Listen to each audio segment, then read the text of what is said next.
Hi folks, did you like the shots of the parents and toddlers Christmas party? Yeah, they had a whale of a time. There were lots of children there and parents too. It was a great time.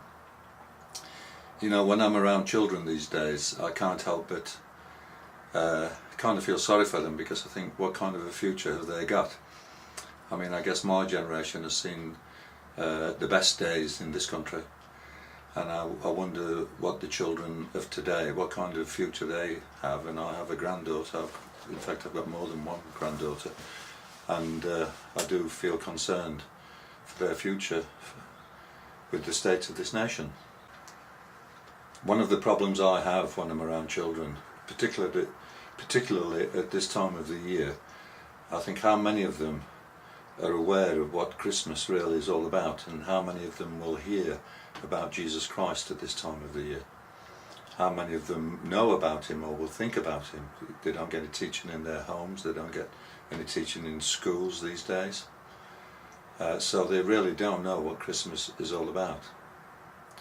This concerns me because I remember that in Israel, when Israel turned their back on their God, then they were normally taken over by invading forces and became servants to other nations.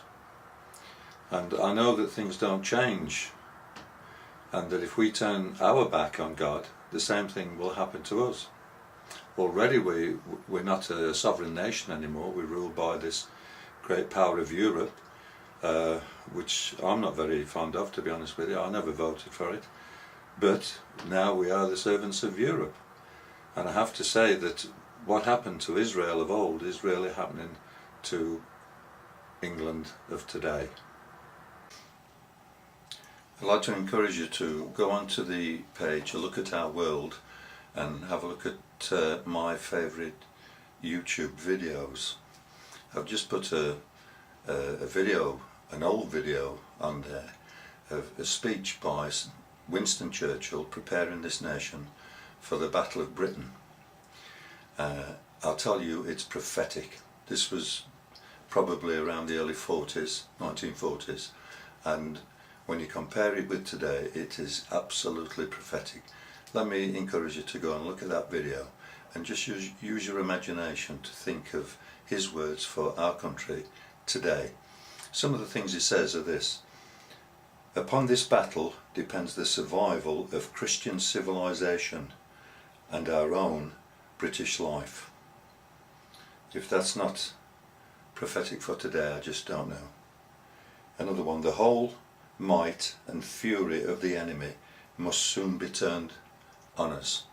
Well, if we're not seeing the might and fury of the devil himself being let loose on this country, I just don't know what. You go and look at this video. Here's a third quote. Listen to this: if we lose this battle, we will sink into the abyss of a new dark age, made more sinister, listen to this, made more sinister by the lights of perverted science. Oh wow, I tell you, this is words for today. That guy was a prophet. He wasn't just talking to his own generation, he was also speaking to our generation. Let me encourage you, go and watch that video, and as I said, just use your imagination and compare it with today. So therefore, what do we make out of all this? We know we've got a fight on our hands. We can see the enemy, we can see what he's doing. But Paul said that our weapons are not carnal. We don't use guns or bombs or such weapons as that, but our weapons are mighty for the pulling down of strongholds. Our weapons are the weapons of prayer.